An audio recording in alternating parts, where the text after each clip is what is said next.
Pronto, a partir de agora a gente está gravando.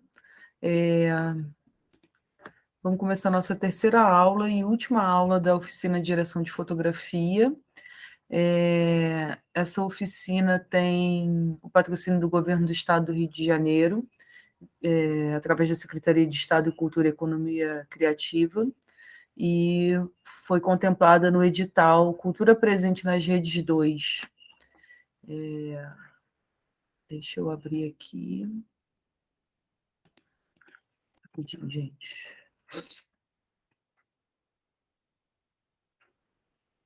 Apresentar para vocês.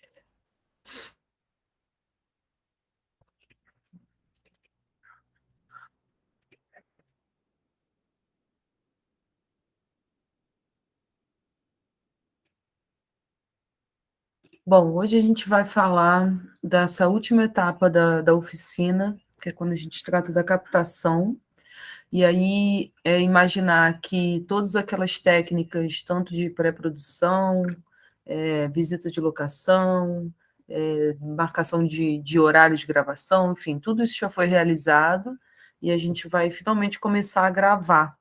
E aí a gente vai ver um pouquinho dos equipamentos, dos planos também, de enquadramento, e alguns acessórios e equipamentos também de movimento de câmera. Bom, a gente começa vendo algumas câmeras de cinema, que são as câmeras mais utilizadas em grandes filmes, né, tanto aqui no Brasil quanto no exterior. E eu trouxe só como exemplo para vocês verem alguns modelos que existem.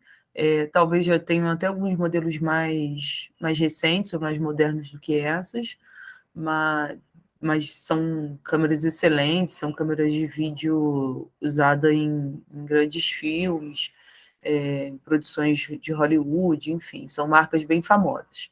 A gente começa pela Arri, que tem esse modelo chamado Alexa, que é muito utilizado em grandes produtores de cinema americana. Aqui no Brasil, algumas.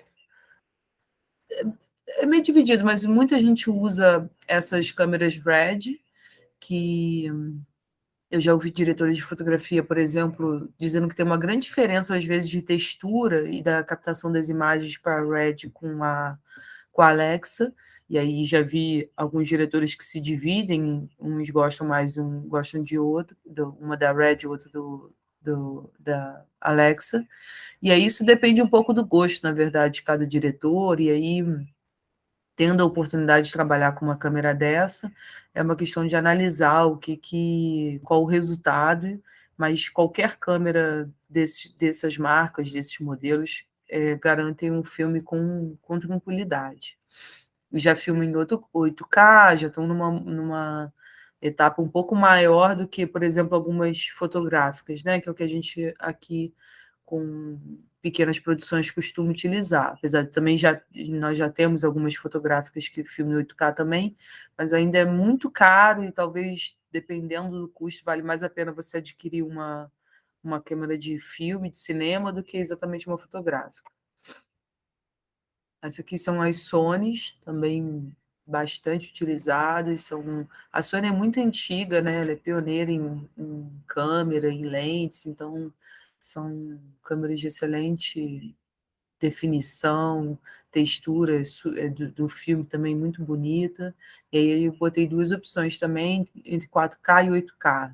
Hoje em dia, os grandes filmes, né, os cinemas, ou produções, por exemplo, para Netflix, Amazon Prime, Amazon Video, da Apple TV, por exemplo, eles exigem que o mínimo da definição seja em 4K.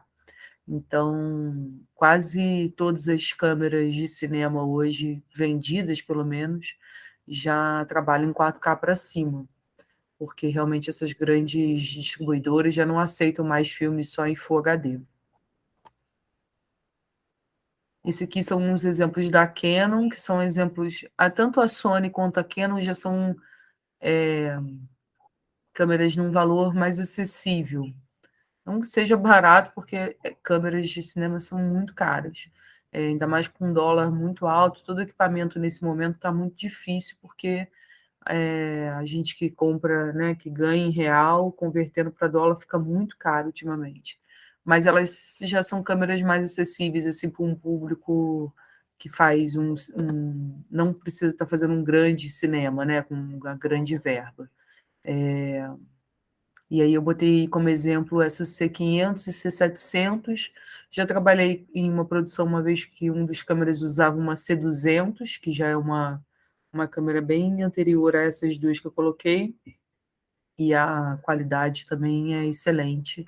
Então, às vezes vale a pena, por exemplo, por não ter uma verba para comprar uma câmera tão cara, né, tão moderna, investir num modelo menor é possível também e com certeza garante em qualidade, filme em 4K também.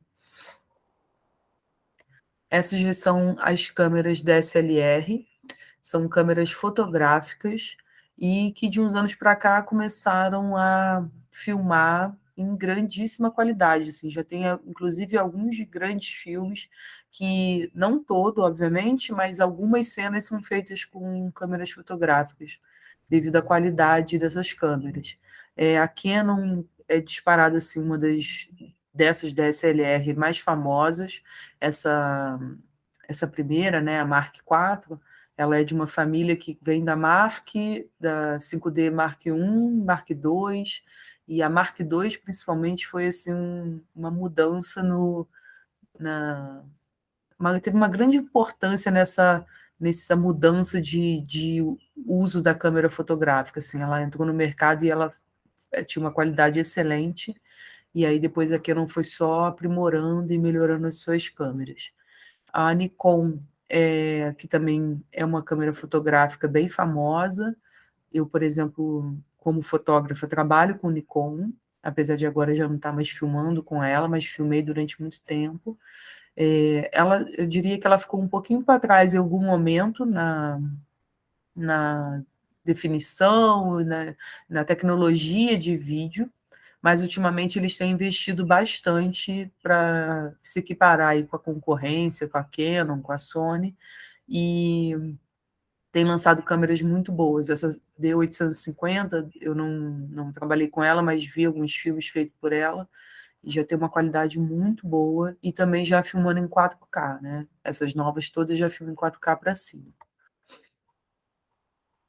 Essas câmeras são as câmeras mirrorless, elas têm a diferença da DSLR é que elas são câmeras que não têm espelho, então a imagem é capturada diretamente no sensor.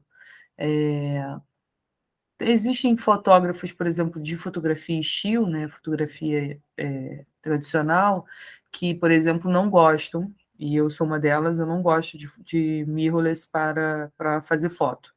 Eu sei que tem muita gente que usa, eu sei que a qualidade é excelente, mas eu gosto das DSLR tradicionais. Mas para vídeo, essas câmeras elas se destacam e elas vêm tomando a frente assim nesse mercado, inclusive de mais do que as DSLR. As DSLR estão começando a ficar já para trás e as produtoras estão investindo as fabricantes estão investindo nas mirrorless, que é o caso, por exemplo, da Nikon, como eu falei que é uma marca que eu gosto muito, e ela está começando a deixar de investir, não que ela deixe de investir na tecnologia da SLR para filme, mas ela agora tem lançado modelos dessas mirrorless bem interessantes assim, e com altos elogios em relação ao vídeo. Ela está conseguindo aí se equiparar à Sony, que ultimamente é a mais utilizada, mais famosa e garante com certeza uma qualidade muito boa de vídeo.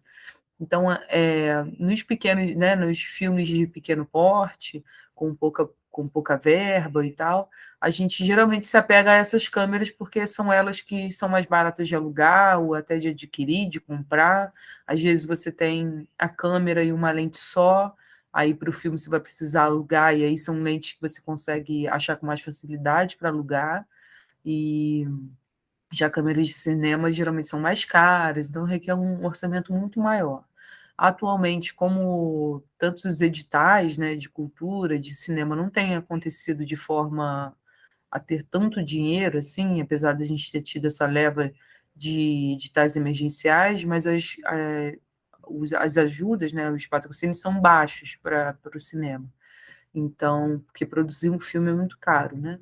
Então, a ideia é legal a gente apostar e conhecer mais essas câmeras, porque elas vão garantir qualidade, elas vão garantir uma definição boa, um vídeo em 4K em qualidade de cinema também.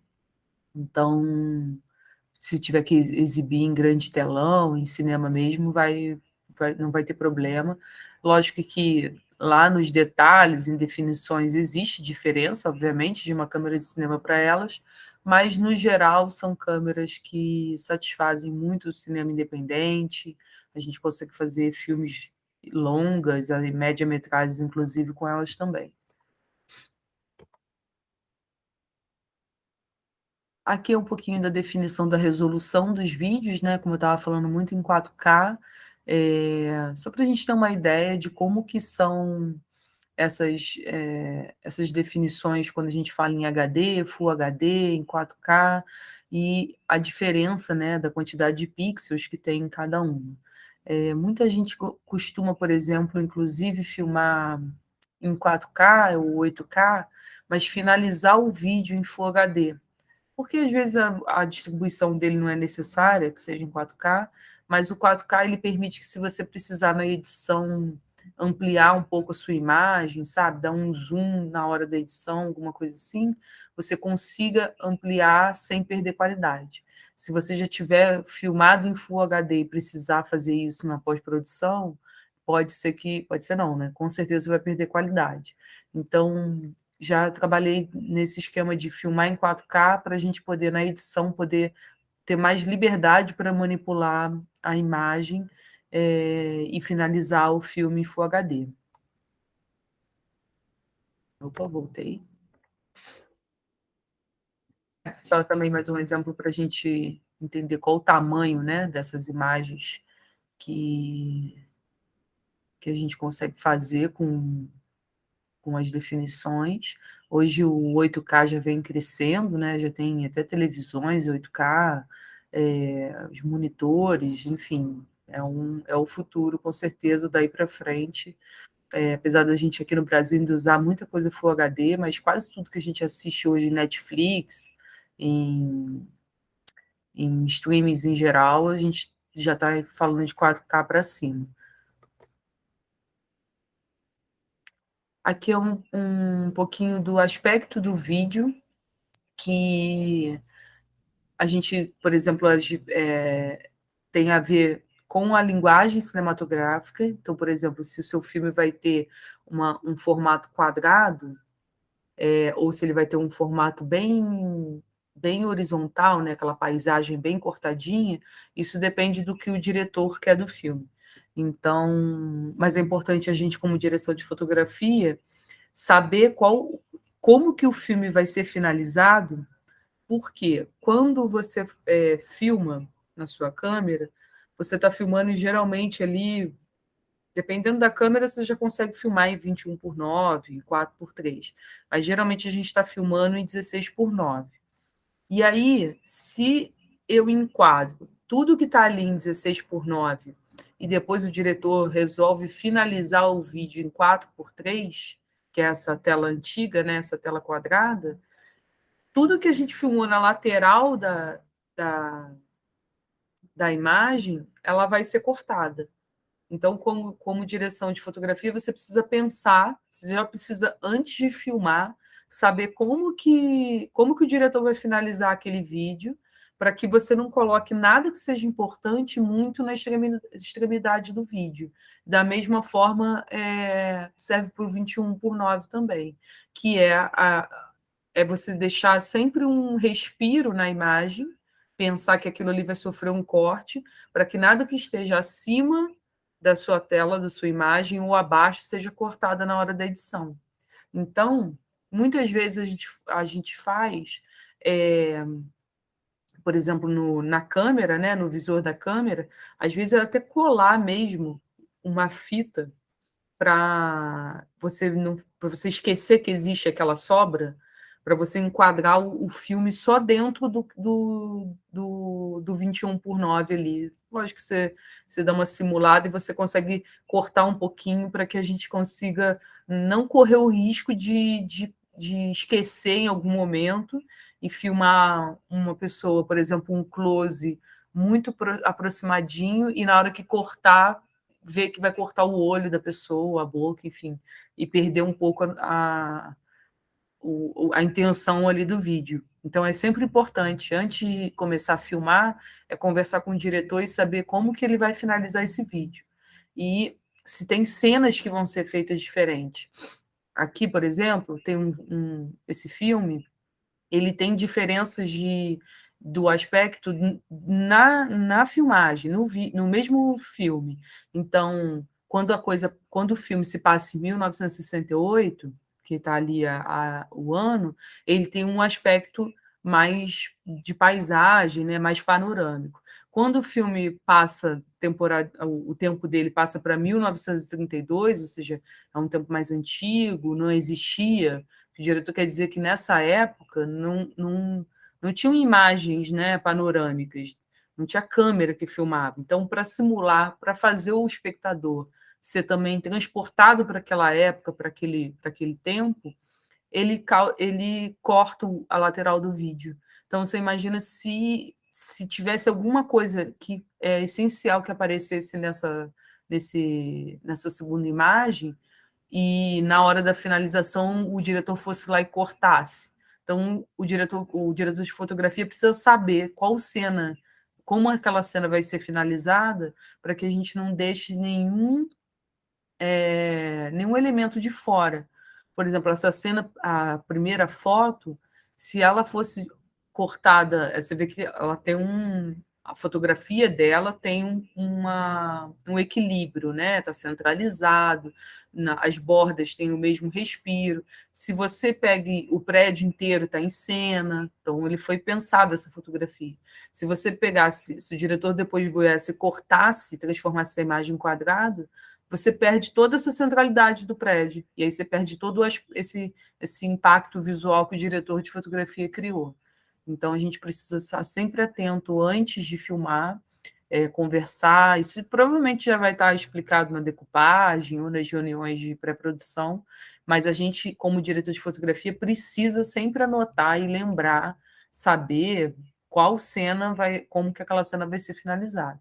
No geral, geralmente um filme inteiro é finalizado com o mesmo aspecto. Mas se a gente tiver essa variação de cenas, a gente precisa estar atento para poder não esquecer na hora de filmar e errar, né? Para não deixar nada de fora. Aqui é mais um exemplo de como que seria, né? Como que a cena vai ficando cortada, tá vendo? Dependendo do aspecto que for usado no filme. Então, você imagina se essa aqui embaixo, a última, né, a 4.0 ali, ela tivesse alguma coisa na montanha que fizesse sentido para a imagem. Se o filme for finalizado daquele jeito, ele acaba cortando e aí perde o elemento. Aqui é um pouquinho dos quadros por segundo, como eu falei acho que na primeira aula, né? Acho que foi na primeira aula, falando lá da velocidade obturador, que a gente no cinema costuma filmar em 24 fps ou 30 fps. Então, isso quer dizer que o meu filme tem 24 fotos, 24 frames para cada segundo de imagem, de vídeo. E aí depende um pouco. Assim, as TVs, por exemplo, já trabalham muito com 48, 60 fps. E para fazer câmera lenta, a gente usa 120 ou 240. Porque aí, com mais foto, eu consigo transformar a câmera lenta num movimento mais fluido. Porque como você tem mais foto para você trabalhar, você tem mais frames para usar, né? Você consegue captar mais detalhes de cada movimento você capta. E aí a câmera lenta fica mais bonita, assim, vamos dizer, não fica pipocando não fica parecendo que tá pulando imagens, sabe? Como está acontecendo, por exemplo, ali nesse quadrinho que tem a lista vermelha passando, como está acontecendo ali no 12.5 FPS. Então, para que o espectador não perceba esse movimento muito pipocado, a gente filma em 120 e 240, e aí depois, na edição, você aplica a câmera lenta e finaliza isso em 24 ou 30, dependendo do que o diretor quer para o filme dele. No cinema, geralmente, a gente trabalha 24 e 30. E 48 e 60 tem muita adesão em televisão, videogame também é bastante utilizado, que aí já causa um efeito um pouco mais plástico, assim, essa plasticidade, às vezes, do videogame tem muito a ver com essa quantidade de quadros. Aqui é um pouquinho do que das lentes existentes, né? E aí, assim, eu botei alguns exemplos, mas tem muita lente no mercado, com variações diferentes de distância, então é só uma passagem. Mas a gente costuma trabalhar com grande angular, geralmente entre 10 e 24 milímetros. Geralmente essa 10 e 28 milímetros. Geralmente essas lentes são consideradas de grande angular. Então, são lentes que captam muita coisa, muita coisa do cenário, né? Elas abrem muito. Essa 10, por exemplo, se você estiver numa distância de 1 metro, 1,5 metro de uma pessoa, você consegue pegar a pessoa de corpo inteiro, ainda sobrando espaço, assim. Quase que aproxima da olho de peixe, né? Que é uma lente que a gente vai ver daqui a pouco também que causa alguns efeitos. O que é preciso lembrar sempre é que a grande angular ela causa distorções nas imagens. Então, as bordas costumam sair distorcidas. Às vezes, as coisas saem grandes demais nas bordas e no centro sai pequeno. Então, a proporção de uma pessoa sendo filmada por uma grande angular é de que ela fique menor do que ela realmente é, e o que vem de lado, no lado dela vai se esticando, assim, como se estivesse esticando a imagem. Tanto que se o personagem que você estiver filmando estiver mais na lateral, ele vai sofrer essa deformação. Tudo que está na lateral sofre a deformação da grande angular. E essas lentes que eu estou colocando aqui são lentes zoom, né? Então você consegue variar a distância entre 10 e 20 milímetros, 12 e 24, 14 e 24, enfim, tem uma variedade, dependendo da marca, dependendo das lentes, tem muitas variedades no mercado. As lentes mais caras, né? E que garantem assim, umas fotos mais bonitas, né? Um vídeo mais bonito, são as lentes que a gente chama de lente clara, que são essas f2.8. Então, sempre que vocês puderem investir em lentes mais claras, vocês vão ter mais qualidade na imagem, vocês vão conseguir mais desfoque, aquele desfoque que a gente falou na primeira aula, um desfoque bonito e tudo. Essas lentes são capazes de fazer desfoques bem bonitos, e você consegue usar elas também em ambientes mais escuros, porque como você consegue botar o F bem baixinho, ela tem mais sensibilidade à luz, então você consegue captar mais luz dentro de ambientes fechados, à noite, fazer imagem noturna, então o ideal é optar por essas lentes. Aí a gente tem as lentes normais, também zoom, e aí a gente chama de normal porque elas deixam as coisas, né, o objeto, a pessoa que está sendo filmada, mais próximo do normal em relação à proporção, né, do tamanho do rosto. Então, são lentes muito usadas para fazer retrato, né, na fotografia, e aí também para filmar, sem causar muita distorção. Né? O ideal é que você não. Se está filmando, sei lá, uma conversa de dois personagens, tem por que você ficar, a não ser que seja linguagem, assim, mas geralmente a gente não filma, não tem por que ficar distorcendo e pegando muitas coisas. Você quer pegar uma foto mais fechada neles, então a gente geralmente usa uma lente normal.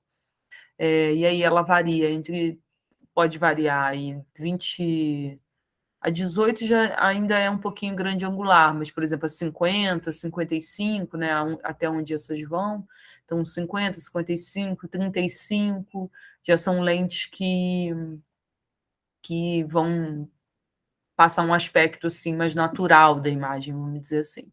Até um 85 milímetros, geralmente a gente trata elas como lentes lentes normais. E a gente tem as teleobjetivas, que são as lentes capazes de chegar em grandes distâncias, né?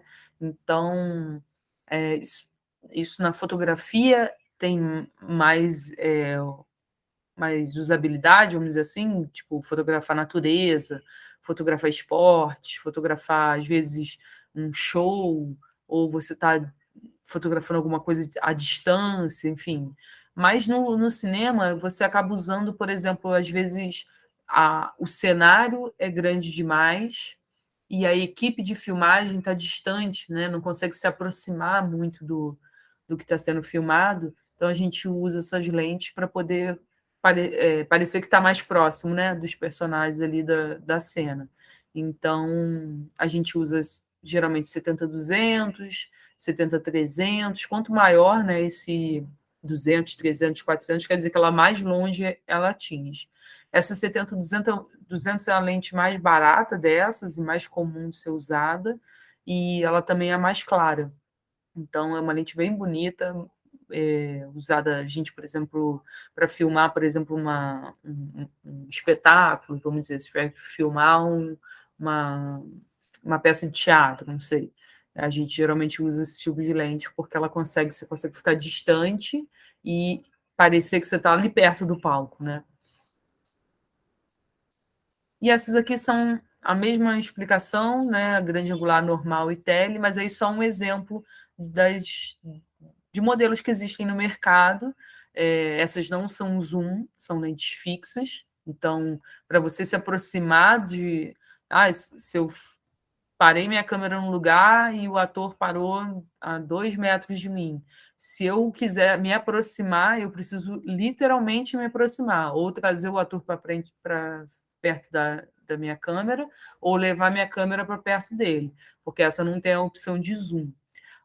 Tem esse porém, só que essas lentes são as lentes mais indicadas para vídeo, porque são lentes mais claras. Percebo que os Fs, né, as aberturas de diafragma, são bem baixinhos.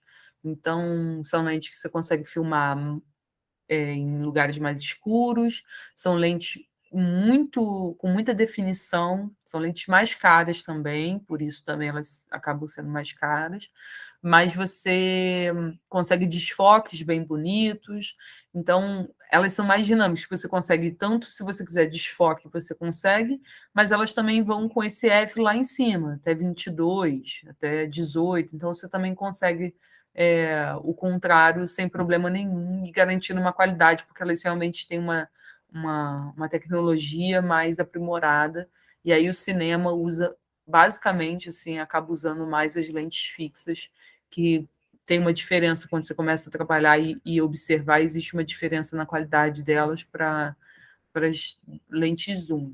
Então, tem, por exemplo, essas 50 milímetros 1.8, é uma lente bem barata, talvez a lente mais barata de todas que tem aqui, e vocês conseguem fazer muita coisa com ela, porque é uma lente bonita, tem uma qualidade de imagem muito bonita, e tendo espaço para vocês recuarem, né, para vocês ficarem distantes do objeto ou da cena, vocês conseguem transformar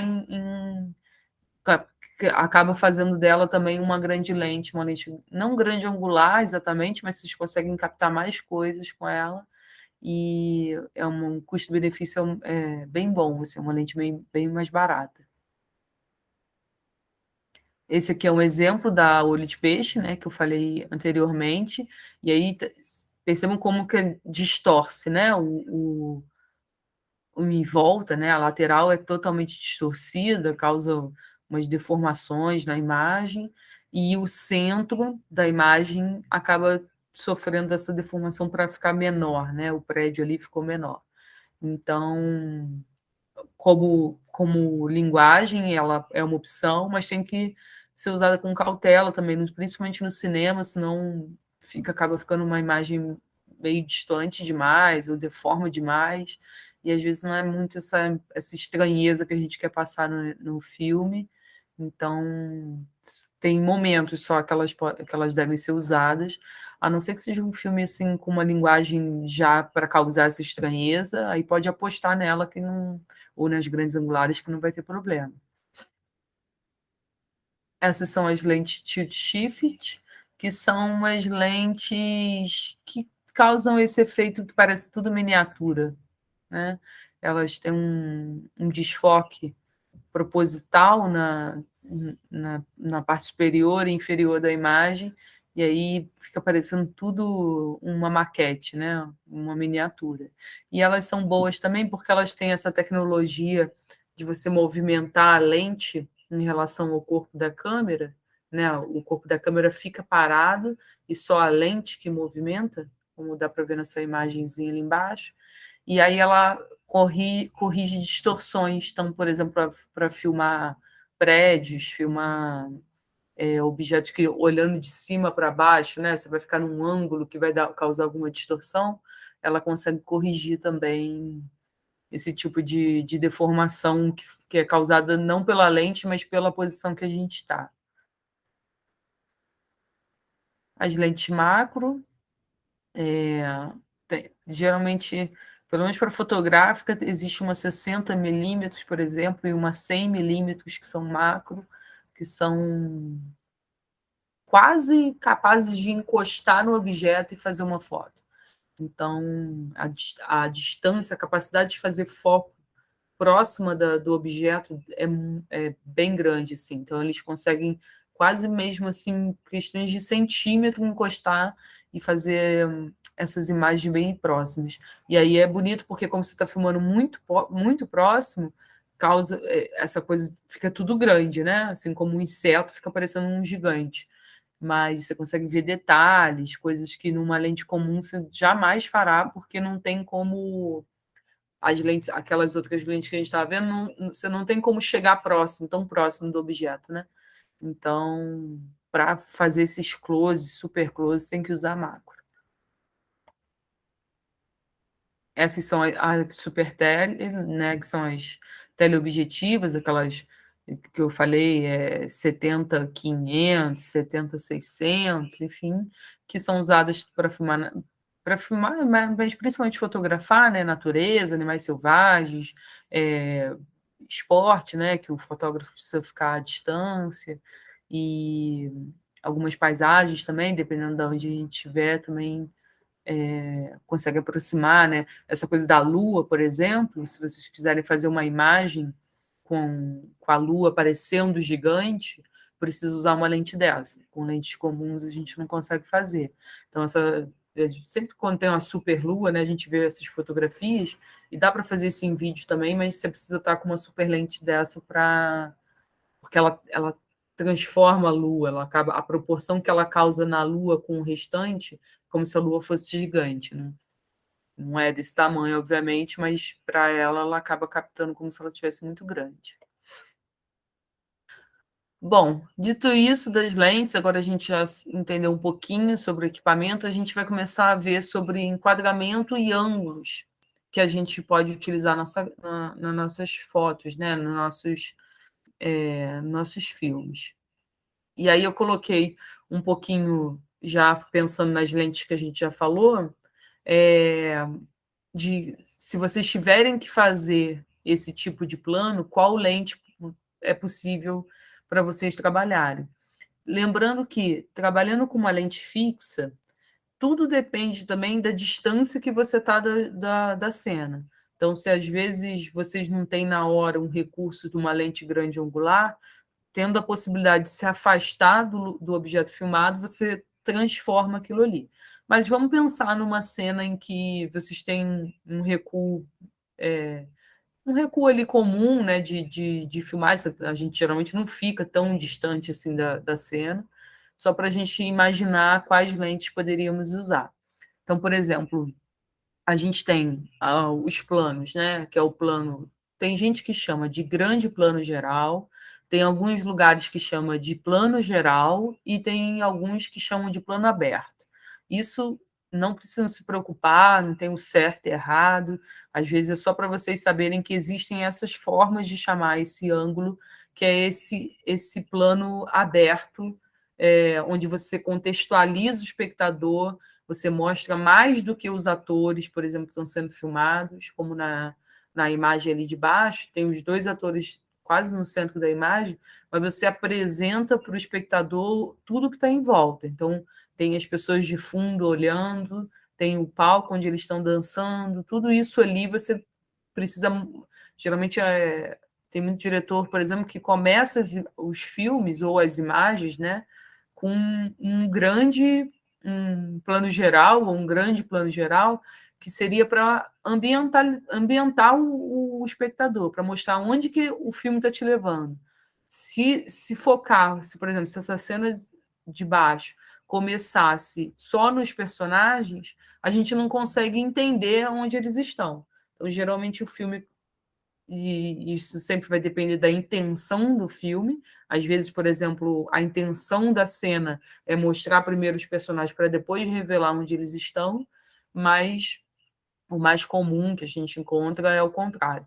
Mas é isso, elas são planos para que a gente consiga mostrar para as pessoas que estão assistindo aonde que esses personagens estão. Então, contextualizar, mostrar os figurantes que estão lá no fundo, mostra detalhes do bar, mostra detalhes do palco, ou então como uma cena de paisagem, né? Contextualiza a cidade, que aí a gente já identifica, a gente já sabe para onde que o filme está levando a gente quando tá mostrando essa cidade do alto, né? A gente já entende em que momento que é à noite, em que local que eles estão. Provavelmente a cena depois dessa imagem vai nos aproximar em algum lugar dessa cidade. Então, a gente chama esse plano geralmente plano geral, plano aberto, é o que é mais utilizado. E aí tem aí as lentes que a gente pode usar, 14, 20, 24, 28, sempre lembrando que sempre depende um pouco dessa distância do câmera para o que está sendo filmado. Aí a gente tem o plano inteiro ou o plano médio, e aí cabe uma explicação, porque na fotografia, quando a gente fala plano inteiro, é quando você filma, você fotografa o personagem ou o objeto quase na borda da imagem, né? Então, o Chaplin ali tá pouquinho sobra um pouquinho da cabeça dele para o final da imagem e o pé é a mesma coisa, assim como na imagem de baixo. Mas no cinema, os diretores de fotografia costumam chamar esse plano de plano médio. Então, é o plano que você identifica o personagem, mas você mostra o corpo dele inteiro, mas você não tem muita preocupação já com o ambiente, como no anterior, de ficar mostrando muita coisa do ambiente. Você ainda vai aparecer, mas você já está chamando mais atenção para o personagem, mais do que o que está acontecendo em volta dele. E aí tem as lentes 28, 35 e 50, que é a que eu falei, que é uma lente bem dinâmica. E, mais uma vez, depende sempre um pouco da distância que você vai estar, mas tem em mente, e aí conversar sempre com o diretor, porque na decupagem o diretor vai apontar para vocês se ele quer um plano inteiro ou um plano médio. E é só entender com o diretor, porque existe esse outro plano médio, só passando rapidinho aqui, que é que também tem diretores de fotografia que acabam usando esse mesmo nome. Então é só entender com ele de qual plano médio ele está falando, para não ter confusão, mas geralmente no cinema a gente chama o plano médio esse plano que o corpo inteiro da pessoa aparece. Aí a gente tem o plano americano, que é esse plano que aparece geralmente da coxa da pessoa para cima. Então já não é mais o corpo inteiro que aparece. Já estou começando a me aproximar ainda mais do personagem. Então é um jeito de mostrar um pouco mais dar uma aproximada, mas ainda mostra bastante coisa da roupa, né? E esse é um plano que antigamente só existia o mesmo, né? Pelo menos em nome, existia o plano inteiro, né? Que é o corpo inteiro, e o plano mais fechado, que é o outro plano médico que a gente vai ver. E só que aí tinha os filmes de faroeste e os diretores queriam criar um plano em que aparecesse a arma no coldre, né, pendurado no atirador. E aí eles criaram, né, isso é muito de cinema americano, eles criaram esse, por isso se chama americano, eles criaram esse plano para enquadrar ali a arma também. E aí acabou sendo incorporado nos filmes em geral, independente de ter arma ou não. E ela bem parecido com a anterior, ali você já consegue trabalhar talvez com uma 58 mm, mas a 50 mm também é a melhor lente para resolver esse plano que ela garante tanto mais aberto ou mais fechado, é, ela vai salvar essa cena com certeza. E aí aqui tem o plano médio, como eu disse, ou meio primeiro plano. E aí é sempre uma coisa, isso é coisa de nomenclatura, só entender com o diretor como que ele vai chamar isso. E aí o meio primeiro plano já é um plano que ele já não pega mais, perceba que não pega mais a arma, né? Se tivesse uma arma ali no Harry Potter, ele não estaria pegando, mas é já da barriga para cima. Então você aproxima mais ainda dele, sempre sobra geralmente um pouco, né, da cabeça para o restante da imagem, mas ali esse ângulo é exatamente ali na cintura, ali, né, um pouquinho abaixo da cintura às vezes. Aqui também esqueci de falar, as lentes 35, 50, facilmente faz. E aí aqui a gente já consegue usar uma 85, dependendo de onde a gente estiver. Mas se você estiver muito próximo do personagem, o melhor continua sendo usar umas 50 mm. Aí a gente vem aproximando mais um pouquinho, e aí tem o primeiro plano, e o primeiro plano é exatamente do peito do ator, que você estiver filmando, até a cabeça. E aí agora começa a perceber que a distância do pouco sobra entre a cabeça do personagem e o restante do quadro. Então você já começa a chegar bem próximo em que o que está em volta começa a deixar de ser importante. Não me importa mais sobrar nada de cenário aqui atrás e nem nas laterais. Você começa a chegar muito próximo do personagem. E o enquadramento desse primeiro plano é sempre no peito. Independente do personagem, do ator, né, da altura, tamanho do ator, você enquadra no peito do personagem e filma. Porque ao enquadrar aqui, você naturalmente já elimina um pouco esse espaço de sobra e vai criando essas imagens em que já começa a destoar um pouco o que está em volta. E aí são imagens que às vezes também você consegue aplicar o desfoque, como na primeira cena, porque quando você está filmando muito aberto, geralmente as coisas entram em foco, né? Nem sempre a gente consegue causar um desfoque. Mas a partir desse primeiro plano, esses desfoques assim, que a gente vê muito em fotografia já começam a ser possíveis e também fazer mais sentido. Aí a gente tem o primeiríssimo primeiro plano, ou close, geralmente a gente chama de close, é, que enquadra bem o rosto do personagem. Agora a gente já começa, às vezes, a cortar um pouco até a cabeça, a testa, já não precisa aparecer, já não tem mais sobra entre o rosto entre a cabeça e o restante da imagem, e você começa a chegar exatamente no rosto dele.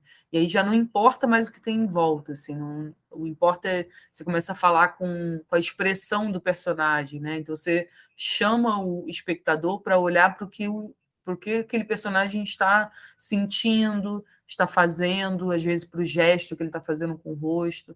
Então é bem para chamar a atenção desse sentimento, dessa expressão. Então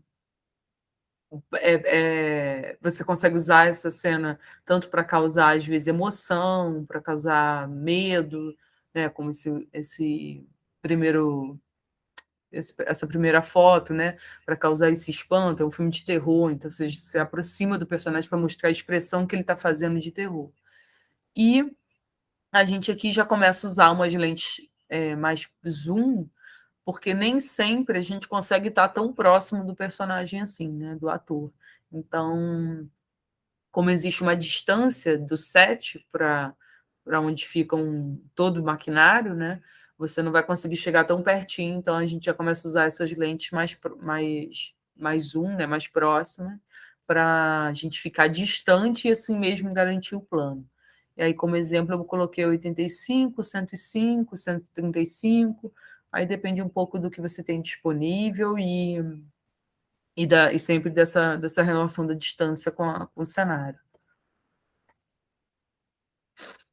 Aí a gente tem o plano detalhe, e aí o plano detalhe não está mais se importando com expressão exatamente, com mostrar o corpo, o rosto inteiro, e aí já é detalhe mesmo de alguma coisa nesse personagem, um olho, ou um objeto, como ali o anel. Então, não, esse anel pode estar em qualquer lugar, em qualquer casa, que nessa cena a gente não consegue saber exatamente onde ele está. Como esse outro personagem pode ter qualquer coisa no outro lado do rosto dele que eu não vou saber, e não importa. Nesse momento, eu quero que as pessoas olhem exatamente apenas para o que está acontecendo no olho dele e não importa o restante. E aí, para essas cenas, é muito utilizada as lentes macro, porque nem sempre a gente vai conseguir se aproximar tão bem com outras lentes. Então, para garantir detalhe, né, garantir essa expressão de que é grande na cena, a gente acaba usando as lentes macro para chegar bem próximo, né, do que a gente quer filmar. Aí tem o plano conjunto. O plano conjunto é basicamente quando tem mais de uma pessoa na imagem. Então, ele pode ser um plano conjunto pensando ser um plano inteiro conjunto, ou plano médio conjunto, né? Depende de como a gente vai chamar, como é essa segunda foto, que aparece o corpo inteiro dos personagens, só que tem mais de uma pessoa. Então a gente chama de plano conjunto. Porque é importante essa nomenclatura, porque o diretor, quando diz para você que quer um plano conjunto, você, diretor de fotografia, já sabe que vai ter mais de uma pessoa na cena. Então você já tem noção do que você vai filmar, de qual lente você vai usar, que é diferente quando é só um plano inteiro, por exemplo. Então, eu botei alguns exemplos, mas 2 pessoas já viram um plano conjunto e podem ter até mais pessoas também na cena. E aí, entre 24 e 50 milímetros para fazer uma cena dessa, vai variar um pouco dependendo da distância também, mas mais uma vez a 35, 50 milímetros, você consegue resolver também. Aqui é o over the shoulder, que é esse muito comum em diálogos, né? Em novela, a gente vê muito, mas nos filmes também, que é quando o câmera se posiciona exatamente atrás, aqui nos ombros do personagem que está aparecendo de costas. Porque assim você consegue colocar os 2 personagens, não fica aquela coisa aponta para um personagem, depois aponta para o outro. Com esse ângulo, você consegue aproximar ali, né? Você consegue contextualizar o diálogo para o espectador, né? Você consegue ver se imaginar ali observando essa conversa. Então, é assim, muito comum também usar esse plano para a gente poder causar uma naturalidade na cena e não ficar uma coisa muito filme só o rosto de um, depois filme só o rosto do outro. Você acaba ambientalizando ali o espectador na cena. E aqui a gente começa a ver um pouquinho dos ângulos. Os ângulos, o ângulo normal, e aí é importante também porque lá na decupagem também vem indicado isso, qual o ângulo que o diretor quer que filme. O ângulo normal é quando a câmera está exatamente na altura dos olhos do ator. Então, a câmera não está nem abaixo, né, nem olhando de baixo, nem olhando de cima e nem olhando de baixo. Ele está olhando direto. Então, isso causa uma intimidade. É como se o espectador, a sensação é que o espectador está olhando, está vendo aquilo ali com os próprios olhos. Então, a gente tem que sempre também ficar atento, porque dependendo da altura do ator, a gente vai ter que alterar o nosso equipamento ali, a altura da nossa câmera, para se enquadrar nesse ângulo normal. Aí temos o ângulo alto, ou plongé, que é esse ângulo em que a câmera fica plongé, mergulho, né? Então é o ângulo em que a câmera fica de cima e o personagem está embaixo, então você causa essa sensação de estar observando o personagem do alto. E existe uma sensação, e isso depende um pouco do filme, mas existe uma sensação de que o personagem que está olhando do alto, né, que a câmera está fazendo esse personagem, tem algum nível de superioridade ali, de poder sobre aquela pessoa que está olhando de baixo para cima. Então, causar esse efeito, esse é um recurso que dá para causar esse efeito de poder do espectador sobre o personagem ali que está sendo filmado.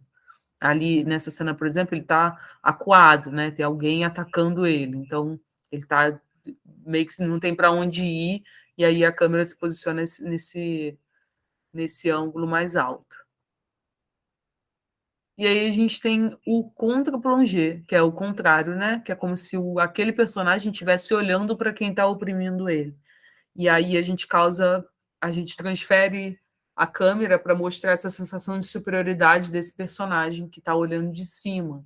E aí o personagem fica grande também, né? Causa uma coisa causa uma impressão dele estar maior do que ele é de verdade. E às vezes a gente usa muito para quando a câmera simula o olhar do outro personagem. Então, nessa cena tem uma pessoa que está dentro de um porta-mala de carro. E a câmera acaba dando essa impressão de ser a pessoa olhando, sabe?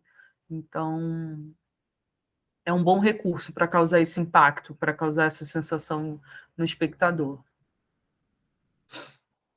Aí a gente tem o plongé absoluto, ou zenital também a gente chama, que é a câmera literalmente.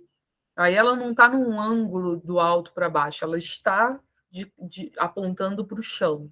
Ela está posicionada e aí depende do equipamento, mas geralmente pode ser uma grua, enfim, que a gente vai ver. E aí ela é direcionada para o chão, para baixo. Então, nem toda cena, obviamente, consegue ser feita com esse ângulo, mas, por exemplo, fazer uma pessoa assim como eles estão deitados, tipo, mas, por exemplo, acordando na cama, sabe? Você vai filmar alguém que estava dormindo e vai acordar. Às vezes uma opção é posicionar a câmera nesse ângulo de baixo para cima absoluto, assim, bem reto, em direção ao personagem. E aqui o contra-plongé absoluto é o contrário, é quando a gente olha como se a gente tivesse deitado no chão, né? E aí agora é imaginar o que esses dois personagens estão vendo. Eles olhando para cima é um contra-plongé absoluto. Então você está olhando para o céu. Então, usado também funciona muito quando você quer simular o que um personagem está vendo, né? Transferir para a lente, né, para o espectador, o olhar do personagem naquela cena. E aí aqui é o ângulo frontal. O frontal é quando a gente está literalmente de frente pro personagem. E aí é diferente do ângulo normal, porque o ângulo normal você pode estar com a câmera na altura dos olhos, mas não necessariamente você está de frente para o personagem. Você pode estar meio na lateral, num ângulo mais lateral, mas fazendo um ângulo normal, né? Está na altura dos olhos. Esse ângulo frontal, a câmera está em ângulo normal e frontal. Ela está de frente, o personagem está encarando a câmera, literalmente. Aqui é o ângulo lateral, que é quando a câmera está literalmente na lateral, mas assim, absolutamente na lateral. Você não consegue ver o outro lado do rosto do personagem. Então, a gente, por exemplo, em diálogos não são muito usados, mas tipo nessa cena, por exemplo, que os dois estão dançando, não me importa muito o que está acontecendo, a expressão do rosto no outro lado. Então a câmera fica bem na lateral e aí você consegue ver esse desenho bem definido do rosto, né? Não tem nada do outro lado do rosto deles aparecendo. E esse ângulo 3/4 é um ângulo lateral, mas não exatamente absoluto. Então, aqui a gente já consegue ver que esse é o mais comum, né? Assim, quando você está filmando, por exemplo, diálogo, uma coisa assim, e aí você já consegue ver o outro lado, o outro olho, né? Do ator, sem ser aquele exatamente lateral. E aí tem o ângulo de nuca ou traseiro, a gente geralmente fala fala traseiro, ângulo traseiro, que é literalmente de trás também. Você não vê nada do personagem na frente, você não vê rosto, você não consegue ver a expressão que ele está fazendo. Nesse momento não me importa, o que importa é a chegada dele nesse local, por exemplo, nesse exemplo do filme, e aí tem um impacto também para criar esse clima de onde ele está chegando, né? A gente está mais preocupado com o ambiente exatamente do que com a postura dele ali nesse caso do que com a expressão que ele estiver fazendo. Lógico que na cena seguinte, provavelmente a câmera se posiciona na frente dele, mas o primeiro impacto é ele chegando nesse local. E aqui é o ângulo 1/4, que é o traseiro, só que não absoluto. É esse ângulo quase do over the shoulder aqui no ombro da pessoa, né? Então você já começa a ver um pouquinho do lado do rosto dele, mas ainda você está vendo ele meio de costas, né? Então, nessa cena, por exemplo, você consegue exatamente enquadrar onde ele está, você consegue mostrar um pouco da cidade, mas você já consegue mostrar quem é essa pessoa. É óbvio que aqui é muito característico, porque é um personagem, um herói, mas se ele for imaginando ele um ator, né, descaracterizado, você já consegue ver, você já conseguiria ver a lateral do rosto, já começa a identificar um pouco quem é que a gente está falando, a expressão que ele está fazendo, enfim. Então não tem aquela ideia tão absoluta do traseiro. Aqui é uma regrinha do ângulo de 180 graus, isso é uma coisa que a gente aprende também, que a gente fala da quebra do eixo, que o que acontece? Geralmente, quando a gente está filmando sempre do mesmo lugar. A gente não ultrapassa. Existe uma linha imaginária na cena em que a gente não ultrapassa para filmar do outro lado. Porque você imagina, a gente está com essas 3 câmeras, né? Elas ficam rodando nesse ângulo de 180 graus aqui desse lado, e filmando as pessoas fazendo diálogo, filmando lateral, filmando elas de costas. Se eu atravesso essa linha, como essa câmerazinha vermelha aconteceu, além de eu ter uma quebra de eixo, e aí isso no vídeo, na hora de montar o filme, causa uma estranheza no espectador, fica parecendo estranho. Primeiro você estava vendo aquela cena de um lado, de repente você viu de outra, e você começa a revelar também o seu maquinário, o seu bastidor do filme, né? Geralmente a gente tem essa linha para a gente não. E aqui atrás está toda a equipe de filmagem. Se eu começo a filmar de lá para cá, tudo isso aqui começa a aparecer. E aí, lógico que existem cenas e filmes que isso vai acontecer, que a câmera vai girar e vai rodar o. Tanto que existem cenas que você gira em volta do personagem. Só que para fazer isso, você tem que lembrar que tudo que está aqui atrás vai ter que mudar de posição também. Então a luz vai ter que andar. Conforme a câmera anda, a luz vai ter que andar junto. Então, se for uma grande cena com muito equipamento de luz, com muita gente no bastidor, complica fazer uma mudança dessa, porque você vai ter que fazer você vai demorar muito para fazer a cena, você vai ter que mudar tudo de posição. Então, tem que ter cuidado, assim, fazer, mas às vezes fica bonito quando faz, principalmente quando a câmera é um plano contínuo, né? Então você consegue sentir aquele giro no. Mas toda vez que a gente vê uma cena em que a gente está dando uma volta no personagem, em 360, é o câmera fazendo, só que a equipe inteira está fazendo junto, porque a luz tem que ir junto, o som tem que ir junto. Então, tem que ser sempre bem ensaiado e bem pensado. Então, no geral, por regra, a gente usa essa regrinha de 180 graus, imaginando aí essa linha que separa esses dois lados do cenário, onde tem uma linha que o equipamento não atravessa. Aí aqui é um exemplo da distorção das lentes, só para a gente, de curiosidade, né? Lembra que eu falei que quando você está usando uma lente grande angular, né, que seria ali a 20 milímetros, o personagem que está no centro acaba sofrendo uma perda de tamanho, assim, ele parece menor do que ele realmente é.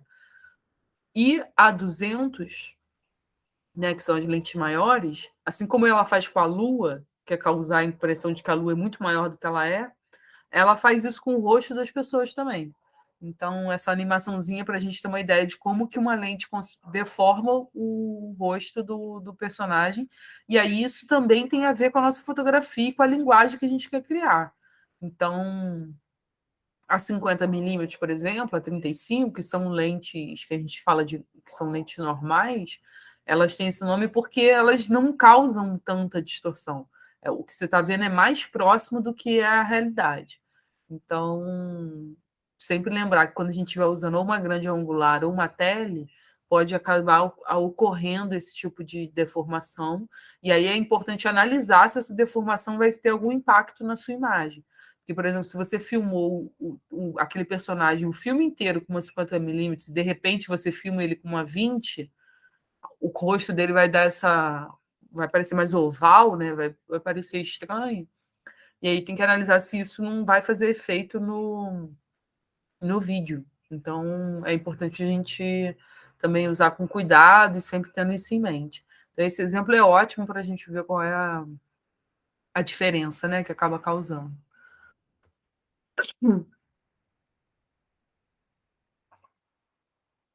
Aí agora a gente vai falar um pouquinho rápido de ferramentas e acessórios. E aí a gente vai ver o movimento de câmera.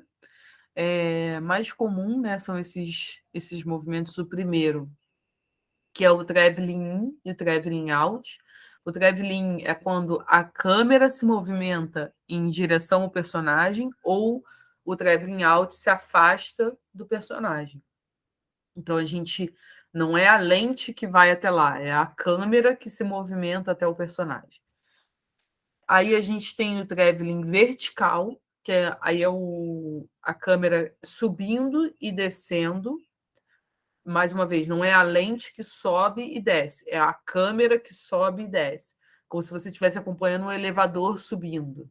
Você não muda, em momento nenhum o ângulo muda, você continua acompanhando o elevador do mesmo ângulo.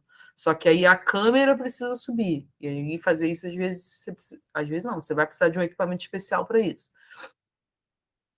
O traveling lateral é o traveling que a câmera anda acompanhando o personagem ou o objeto, por exemplo, é o movimento que acompanha um carro em movimento, é um movimento que acompanha duas pessoas andando na rua conversando, e aí a gente está sempre acompanhando como a câmera como se ela estivesse do lado dos personagens. Ela não está tipo acompanhando assim e o personagem vai sumindo da imagem. A gente continua, a gente segue com os personagens na lateral deles. A pan já é esse movimento em que não é a câmera que anda, é o eixo da câmera que roda. Então, o seu tripé, né, o seu estabilizador ali onde você estiver, não sai do lugar. Você fica parado no lugar e você só gira a câmera. Aí esse é um movimento que não acompanha, imaginando esses dois personagens andando na calçada, vamos supor assim, você vai pegar ele meio de frente, vai passar pela câmera e a câmera vai continuar no mesmo lugar. E o personagem vai embora e a sua câmera ficou. Então, esse movimento de pan é um movimento panorâmico, né? Não é a câmera que está mexendo. E o tilt é a mesma coisa, só que para cima e para baixo. A câmera não sai do lugar, ela fica fixa ali num tripé ou na sua mão, e você só levanta e abaixa o ângulo dela, você não muda ela de posição. E aí, quando você faz isso, diferente do traveling vertical, né? Quando você está fazendo traveling, você vai acompanhando, por exemplo, o elevador sempre do mesmo lugar. Esse traveling, esse tilt, quando você sobe, você acompanha, na verdade, o elevador subindo e indo embora. Você perde o elevador de vista, ele vai ficando cada vez mais longe. Então, são movimentos diferentes, apesar de parecer similares ali, mas causam um efeito bem diferente. Aí tem o efeito roll. O roll é o efeito que quando a câmera ela literalmente gira. Sabe quando, por exemplo, vai filmar um personagem caindo, que ele cai no chão, e aí a câmera precisa acompanhar a queda, né? Então você tá com a câmera aqui e você faz isso. Isso é rodar mesmo, é cair mesmo com a câmera. E o zoom in, zoom out é a aproximação da imagem, só que feita pela lente, não diferente do traveling in, traveling out. Traveling a gente está levando a câmera até a cena. No zoom in, a gente está indo só com a lente. Você gira a lente, você gira o zoom da lente para chegar lá, que faz diferença, não é o mesmo movimento. E o zoom out é a mesma coisa. A traveling out você traz a câmera para longe e o zoom out você só mexe na câmera. Então, a pan, o tilt e o zoom, a câmera fica parada no lugar que ela tiver. O que mexe é só o equipamento, é só a cabeça do tripé, enfim, ou a lente. O traveling in, traveling vertical, traveling out, você precisa andar com a câmera. Aí a gente tem também os drones, né? Muito usado hoje em dia, essas cenas de estrada, enfim, hoje em dia são quase todas feitas com drones. E aí tem drones que têm uma câmera própria e tem drones que acoplam a nossa câmera. Geralmente, hoje em dia, esses de câmera própria já garantem uma imagem boa, e não precisa correr o risco ali com a câmera fotográfica. Mas tem drones de alta capacidade, enfim, são bastante úteis também. A gente tem as gruas, que ajudam nesse movimento de traveling, né? De traveling vertical. E tem gruas, as mini gruas, que é esse exemplo ali, que você só fica com a câmera e mexendo na manopla. Tem as gruas maiores, que ficam sempre um assistente e o diretor de fotografia ali manipulando ela. E elas conseguem fazer grandes levantes assim de câmera. E tem as gruas que tem um lugar para o operador de câmera ficar também, que tem uma cadeirinha para ele senta ali e aquela grua levanta ele e ele consegue lá de cima fazer as imagens. Aqui é só de curiosidade, que foi a primeira grua improvisada e num caminhão, e a quantidade de gente em cima dela, né? E uma câmera super antiga de filme.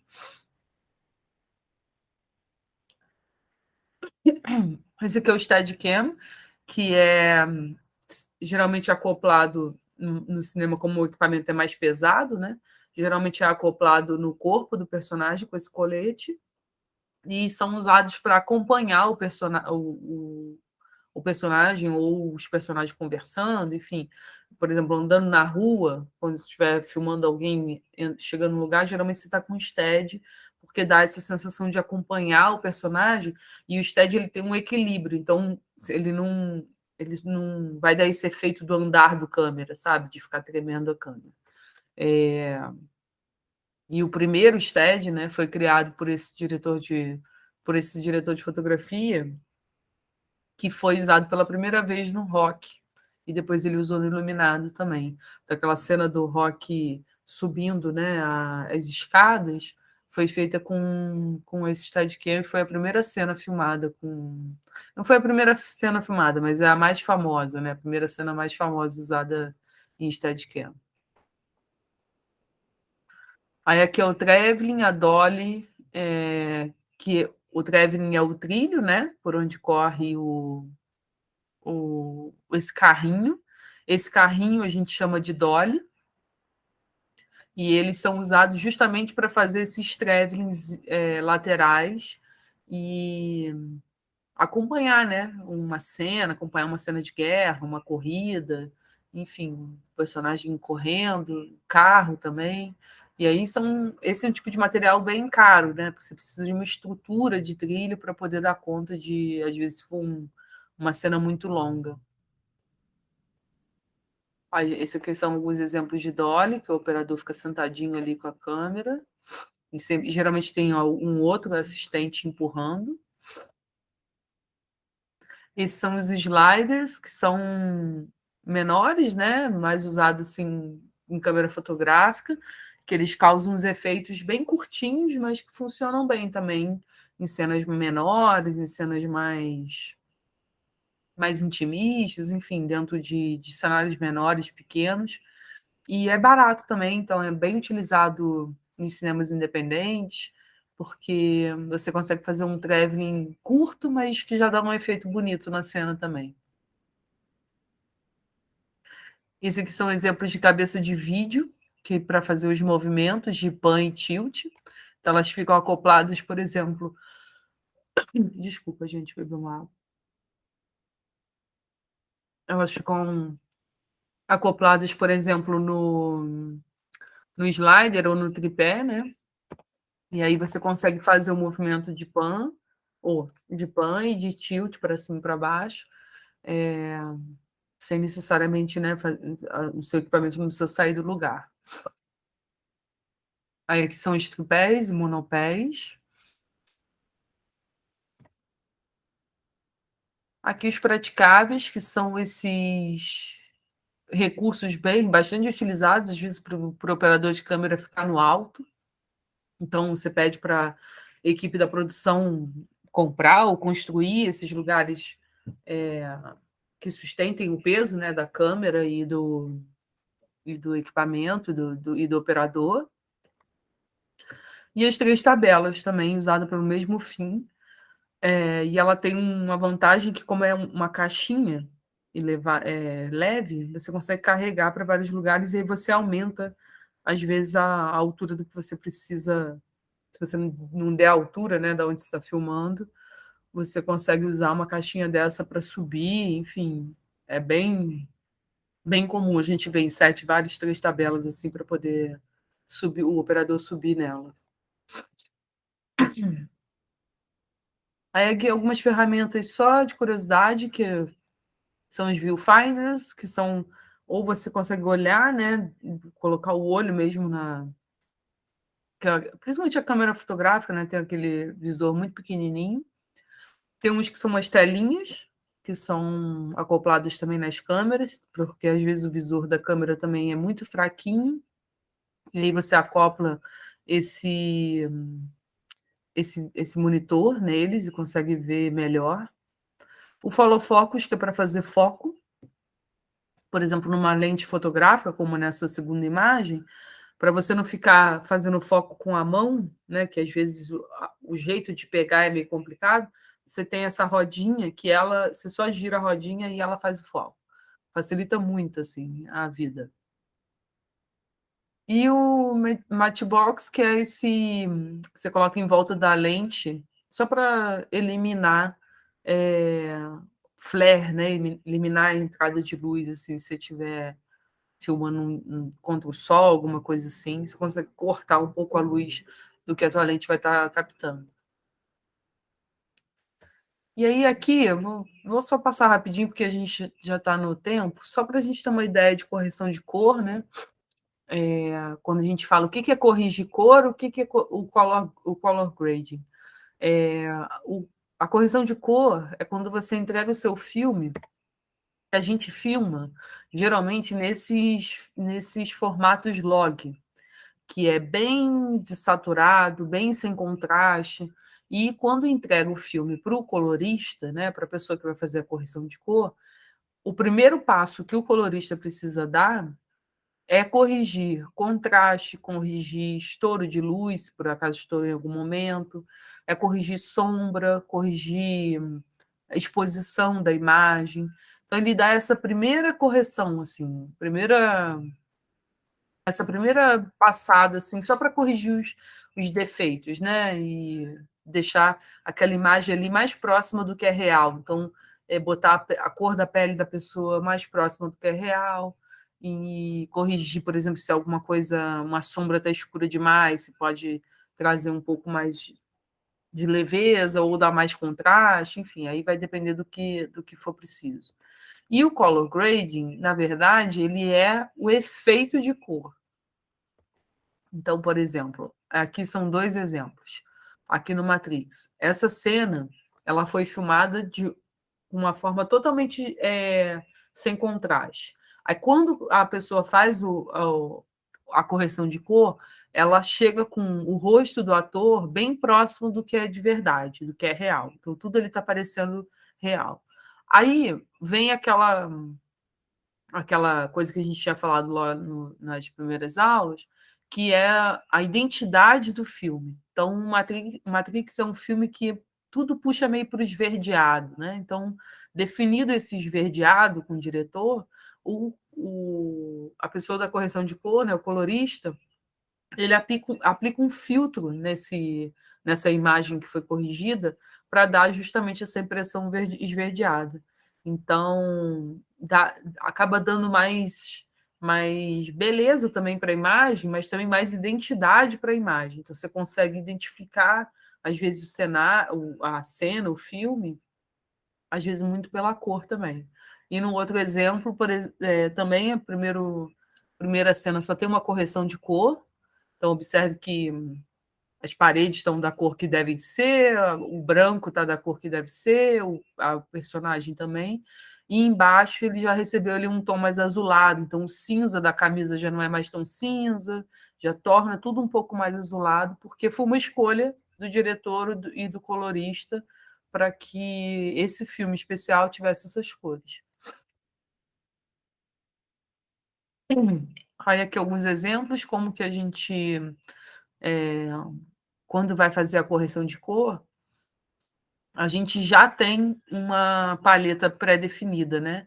E aí a gente observa que o filme acaba seguindo quase todo é, essa mesma paleta. Esse filme é o mesmo filme, então são cenas diferentes, mas usando variações das mesmas cores. Aqui o Amélie Poulain também é a mesma coisa. Aqui já tem uma coisa mais outonal, mais amarelada. Por exemplo, a pele dela na primeira cena já não é mais próxima do real, mas porque o color grading, né, o diretor quis que tivesse esse tom mais quente. Então, esse filtro amarelado é aplicado depois. Aqui também, mesma coisa, mesmas cenas do filme, vocês podem ver que tem tonalidades diferentes no filme, né, nas cenas, mas acabam seguindo sempre as mesmas cores. Aí aqui eu botei aqui como exemplo porque esse filme tem dois momentos, né? Tem um momento em que ele está muito. Ele tem uma identidade mais amarelada, mais quente, e tem um momento que ele tem uma identidade mais azulada.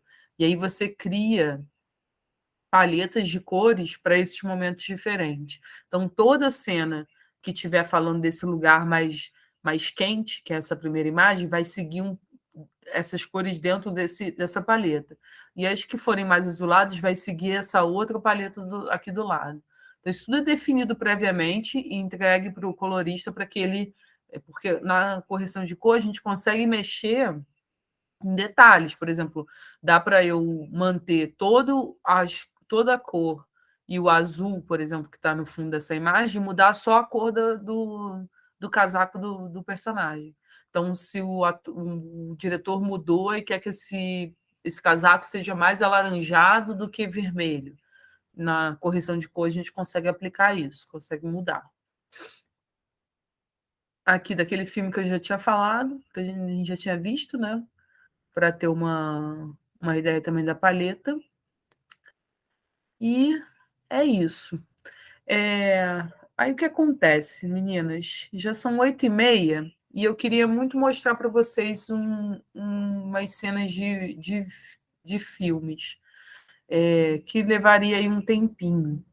Vocês, o que eu posso. Aí a gente pode entender também os seus horários, porque eu também não quero ultrapassar o horário para não ficar puxado, sexta-feira, enfim. Sei que está todo mundo já cansado nessa hora. Eu posso passar isso para vocês. Tem essas recomendações para que vocês assistam prestando atenção bastante desses detalhes que eu pontuei. Ou a gente pode assistir e ir comentando. O que, que vocês preferem? Por mim, tudo bem, se vocês não quiserem assistir agora, enfim, eu entendo também o tempo, mas posso mandar isso para vocês lá pelo WhatsApp e vocês assistam com calma em algum momento, tiverem alguma dúvida, enfim, podem me falar também. O que é melhor para vocês? Então, para mim, se quiser, a gente pode ver agora e avaliar, se não for problema para Eduarda também, né? Para mim, por mim, tudo bem. Tudo bem também? Então tá. Prometo que eu não vou demorar muito. É bom que estando aqui a gente consegue conversar juntas. Deixa eu só fechar aqui essa apresentação para eu ver o que vai acontecer.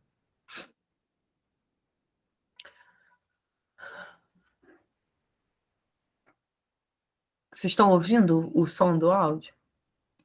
Do vídeo?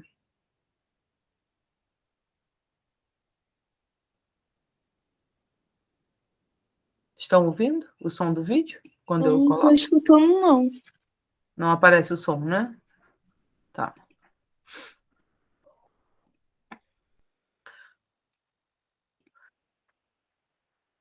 Então vamos nos ater só às imagens, só para a gente.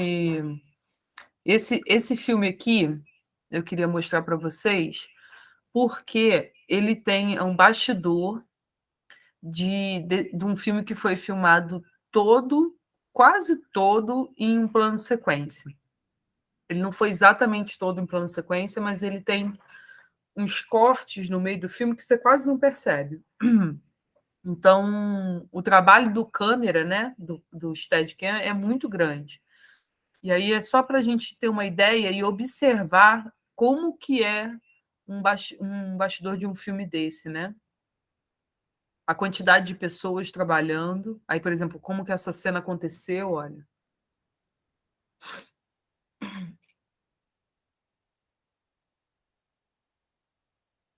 Tá vendo? As câmeras correndo. É pesado o equipamento. E aí, se a gente vê uma grua. Aqui, por exemplo, a gente vê que a cena estava sendo feita da grua, aí o câmera pega a câmera, sabe? O câmera que está aqui recebe a câmera e continua filmando da cena. Esse aqui, ó, deixa eu voltar aqui para mostrar para vocês. Esse corte vermelho aqui é aquilo que a gente estava falando do aspecto do vídeo. Então, o que está sendo filmado, o diretor, por exemplo, se está sendo filmado tudo, mas se o diretor disser para o diretor de fotografia que ele vai cortar o vídeo em 21.9, ele vai perder esses detalhes do pé. Então, o diretor de fotografia precisa saber disso.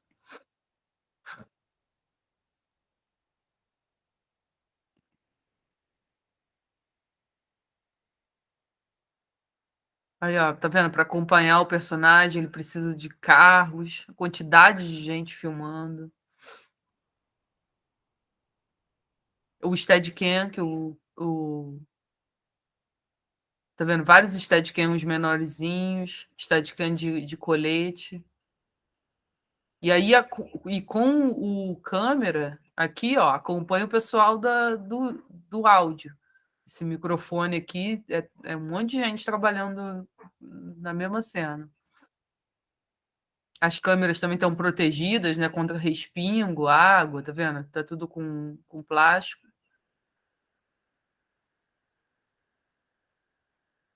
É um trabalho, é dureza. O pessoal da operação de câmera é. Aqui, ó. Vou voltar aqui para vocês verem uma coisa. No filme, quando a gente assiste esse filme, e essa cena lá no fundo, que tem essas luzes, simula um fogo. Fica parecendo para a gente que está pegando fogo. E, na verdade, são várias luzes, são vários spots que a gente viu na aula anterior. Então, aquele exemplo de como que a gente cria também, a gente simula, né? A gente simula alguma coisa. Então, o diretor de fotografia colocou um monte de spot com luzes amarelas, mais amarelo possível, para simular o fogo. E aí, quando a gente vê no bastidor, não era fogo, é só são luzes só.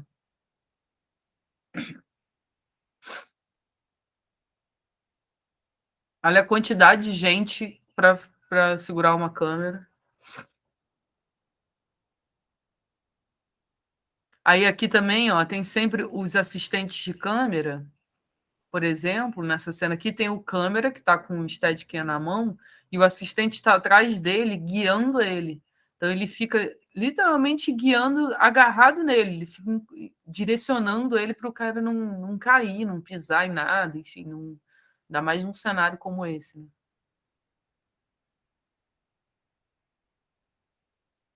Dependendo do peso, são 2 operadores segurando.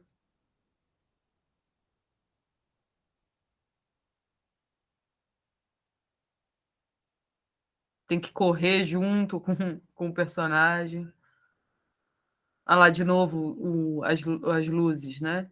Aí no filme parece que é fogo, mas é uma questão da pós-produção, depois apaga essas luzes.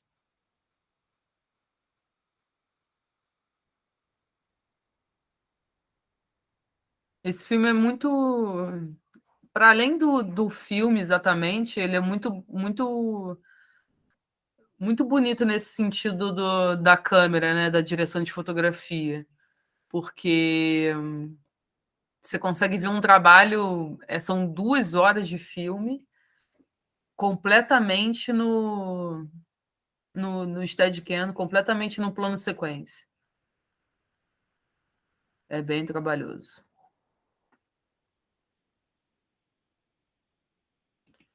Bom, vou parar esse por aqui. Aí tem um outro que eu queria mostrar para vocês, que é o Barry Lyndon, que é aquele que eu falei ontem das luzes de vela. E aí esse filme, assim, para quem gosta de fotografia, ele é tipo, ele é uma pintura de fotografia, ele é muito lindo. Ele tem uma fotografia muito elogiada. E aqui ele usa muita luz natural, ó. Muita luz, tudo luz natural, não tem nada artificial. Filmou só. Aí aqui ele está usando a luz natural de fundo, a gente vê que está no fim da noite, e ele usa a fogueira para fazer a luz que ilumina o personagem.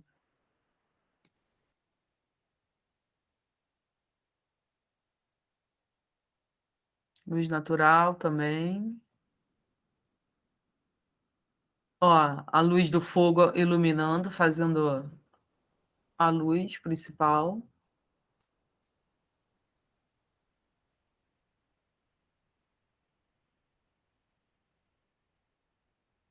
Essa é uma das fotografias mais elogiadas do cinema, assim, tem muito bonito.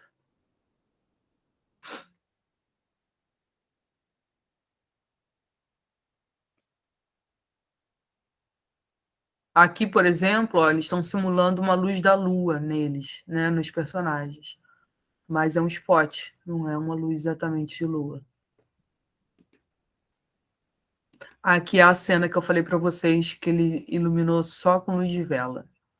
E aí é muita luz de vela para ser possível iluminar, e ainda estava filmando com uma lente muito clara. Mas não existe nenhuma outra luz nessa cena que não seja luz de vela. Esse filme ele usa muito luz desses vitrais, dessa janela, e aí aqui eu não sei exatamente se era uma luz natural ou uma luz simulada, como uma luz motivada, como aquela que a gente viu que entrava na janela causando esses raios, mas ele está sustentando essa cena basicamente na luz que entra da janela. Não tem luz nenhuma vindo do outro lado. Deixa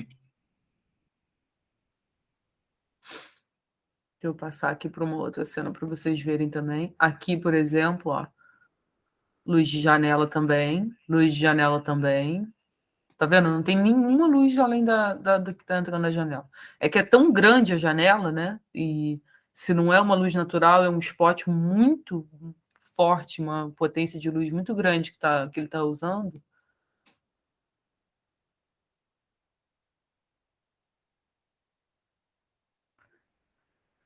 Ó, luz de janela também.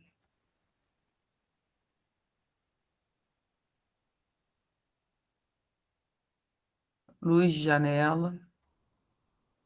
Não existe nenhuma outra luz entrando nessa cena.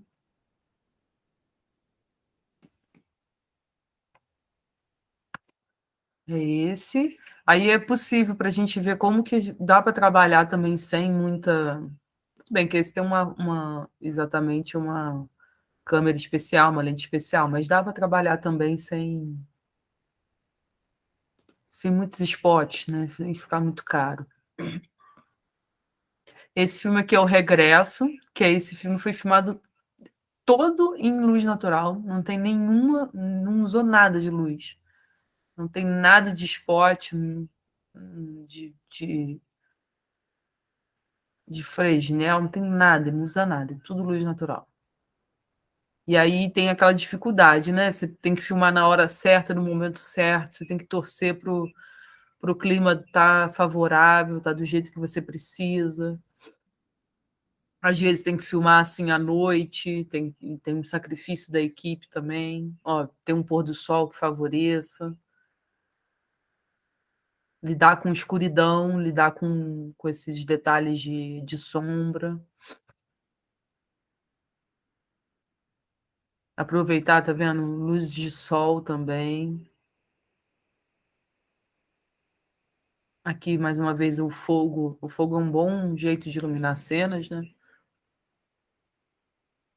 Uma luz completamente natural.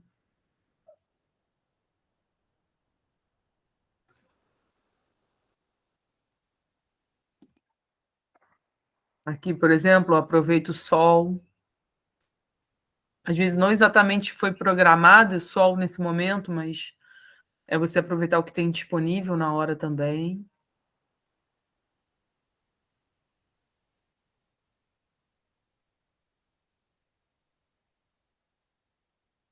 Essa fotografia também é muito bonita desse filme.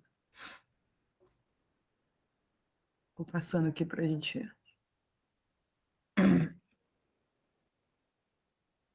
Tá vendo? Usar o sol como fonte de luz. E é bonito porque causa uma naturalidade, né? Assim, dá para você se imaginar sem muita fantasia nesse lugar. Porque se a gente estivesse ali, a gente provavelmente estaria vendo essas mesmas cores. Tem pouco efeito. Ó, o sol como elemento. Aqui, ó, aproveitando a cor de pôr do sol. Aqui de novo fogo, ó. Eles usam muito fogo nessa.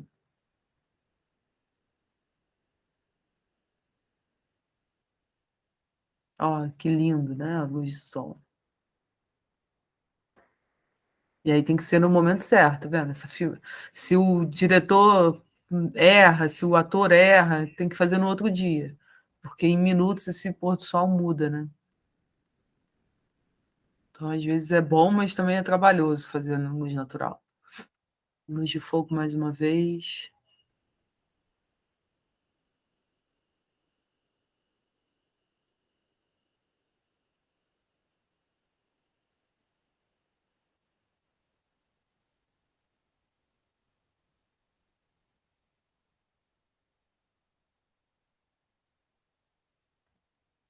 como tinha essa coisa desse filme ter esse drama, desse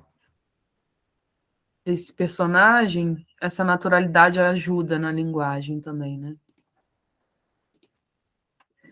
E aí... Ficou errado aqui. O Moonlight, que é aquele que a gente viu agora há pouco, e que eu falei na primeira aula, na segunda aula, sobre o uso das cores para contar a história, né? Então, esse filme começa com o menininho pequeno, e aí, esse momento, o filme tem mais cor, tem mais saturação, tem um aconchego, assim, uma coisa mais amarelada. Ó, tá vendo? O vermelho é bem evidente. As coisas começam... Porque ele ainda é uma criança, ainda está descobrindo muitas coisas. Então, essa primeira parte é toda meio colorida.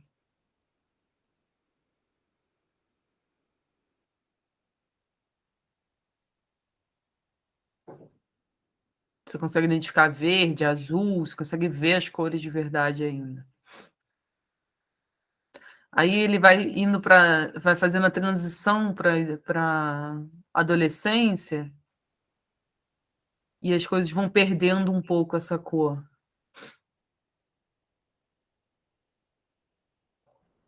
Aí ele usa a cor, por exemplo, que ainda existe uma coisa da criança, mas ao mesmo tempo ele está se perdendo. E aí o filme vai ganhando um tom esverdeado para dar essa dramaticidade.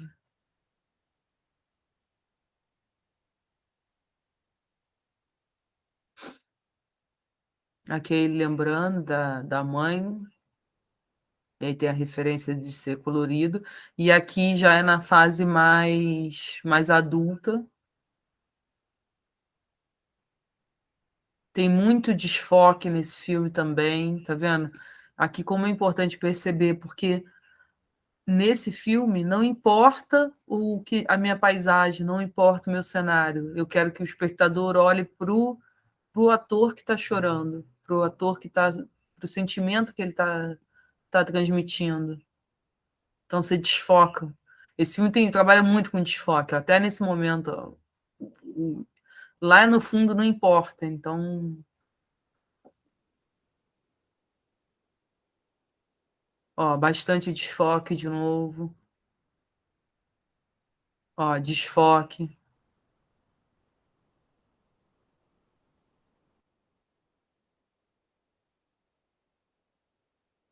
Aqui, luz natural. Aquele adulto já tem uma coisa mais amarelada.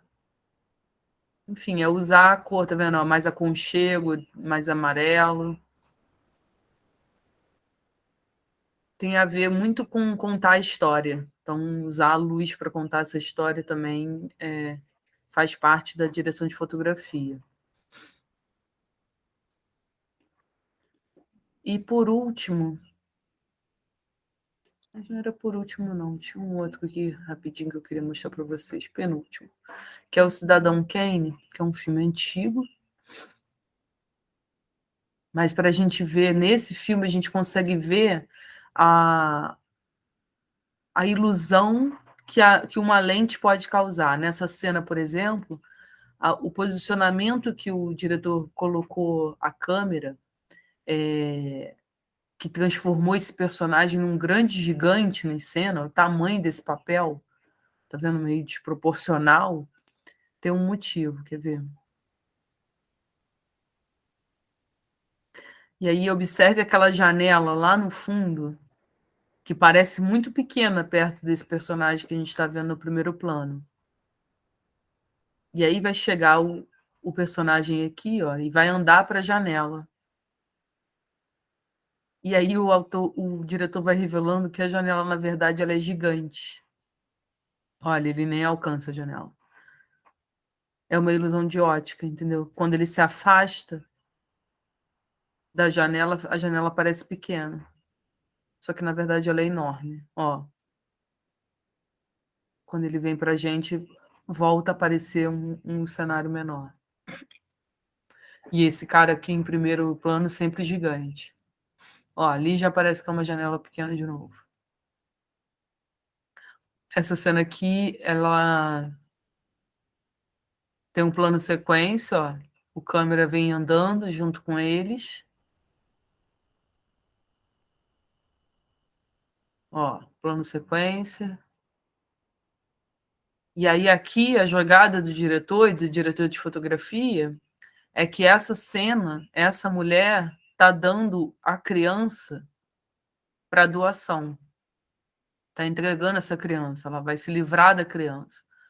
E aí toda a discussão da cena aparece, causando aquela mesma ilusão de ótica da cena anterior, em eles aqui como grandes, né, poderosos, e a criança que está sendo doada ali, que está sendo, enfim, vai ser abandonada pela mãe, ela aparece no fundo, pequenininha, e meio inocente, brincando, sem nem saber o que está sendo do destino dela.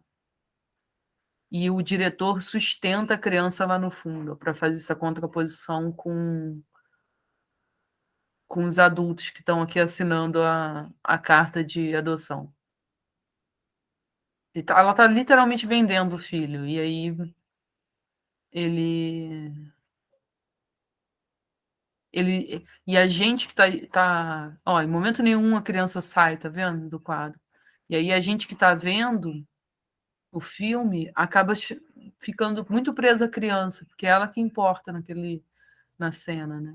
Aqui, por exemplo, é da ênfase ao remédio que a pessoa acabou de tomar, então esse copo parece gigante também, a porta fica menor do que ela realmente é. Vou passar um pouquinho.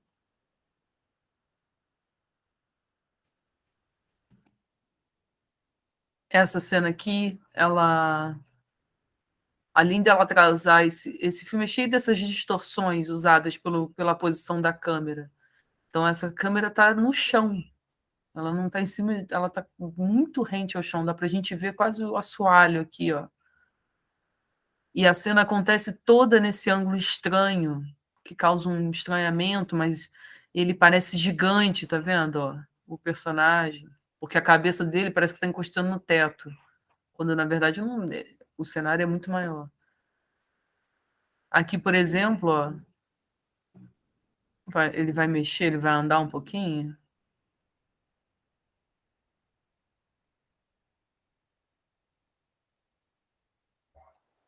Ó, era a perna dele, tá vendo? Então a câmera tá aqui do lado do pé dele, é um ângulo super estranho. Mas ele fica parecendo gigante perto do outro cara.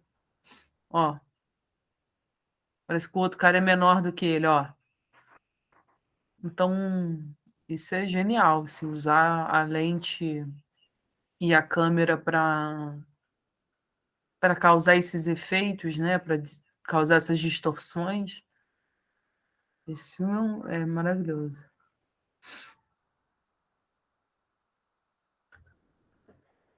Bom, vou parar porque aqui ele vai ficar na mesma cena. E agora, por último, é o Her, que é um filme que a gente chegou a ver também sobre as cores. Que é um filme lindo, assim. E ele, para a gente observar, por exemplo, como é lavado, né, a iluminação, tem pouquíssima sombra.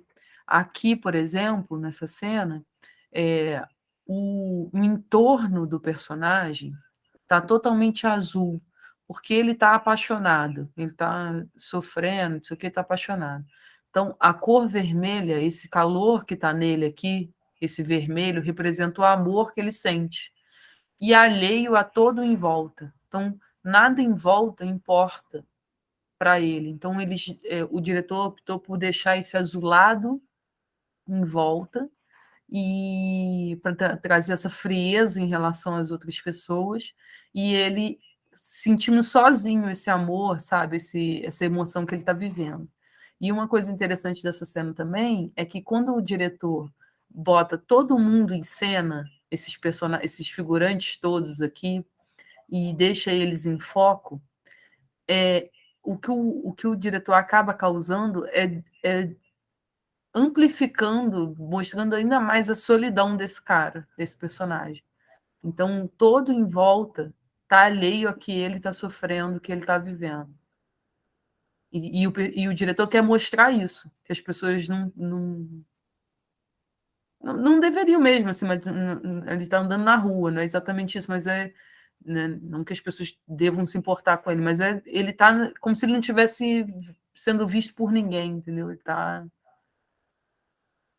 Aí aqui é um momento que ele lembra das coisas, da vida que ele teve, alguma coisa assim, e aí o diretor traz essa cor mais sépia, sabe, de lembrança, que remete à lembrança. Aqui sempre o vermelho vai estar presente para representar esse amor que ele sente. Mais sépia. Sempre que ele está vivendo essa lembrança, é muito amarelo, o vermelho presente. Quase nenhuma sombra, zero contraste, pouquíssimo contraste.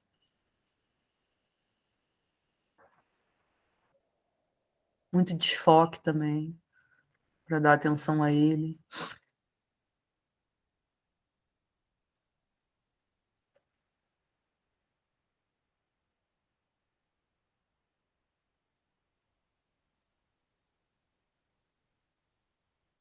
Eu vi para cá, ó. Tá vendo? Sempre que ele está lembrando, pensando, essa cor sépia acontece. A luz natural, que é aquela cena que a gente viu na iluminação, ó. Está sendo usada a luz de sol para iluminar ele.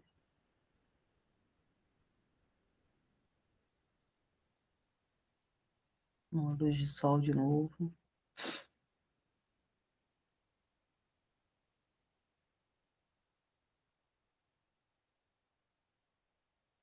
Ó, lembrança, tom sépia. O vermelho presente. Então, é para a gente observar que toda vez que, quando a gente pensa um filme, a gente pensa nisso tudo. O diretor de fotografia tem que pensar nisso tudo. Pensar qual vai ser a cor da cena em que ele está sofrendo, qual vai ser a cor da cena que ele está apaixonado, e assim por diante. Então, se a gente ficar andando, o vermelho chama atenção, tá vendo? O vermelho na roupa.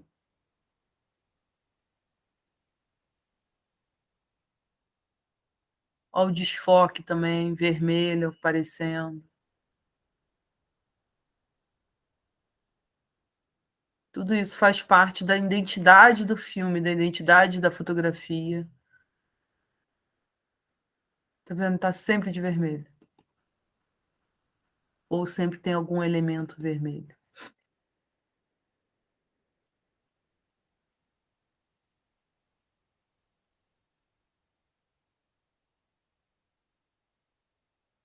E esse momento mais sofrido dele tem essa cor mais azulada.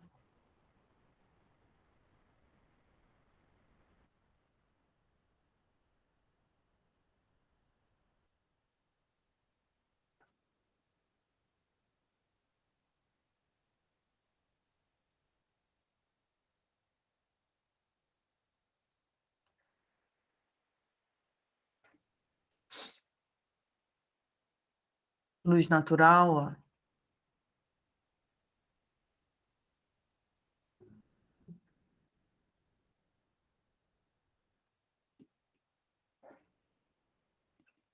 Bom, é isso, meninas. Eram esses vídeos que eu queria mostrar para vocês. Obrigado por terem ficado mais um pouquinho, porque aí a gente posso mostrar, apontar mais direitinho para vocês o que eu queria que vocês vissem. Eu vou parar aqui a apresentação, peraí. Bom, é isso. Nossa oficina se encerra. Se vocês tiverem alguma dúvida, quiserem falar alguma coisa também, podem falar. Se vocês quiserem também, como já tinha dito anteriormente, manter meu contato, precisarem de alguma ajuda nas produções, alguma dúvida, também pode manter esse contato comigo. E eu queria agradecer também a participação de vocês. Obrigada, muito obrigado mesmo por terem ficado esses 3 dias aí comigo. E é isso. Vocês querem dizer alguma coisa ou a gente só dá tchau?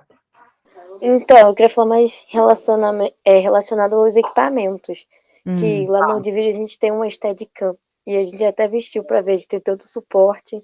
Tipo, a gente ainda não chegou, né, a testar, mas é muito legal. Já aprendi como monta essas coisas. A gente tem tripés também, câmera.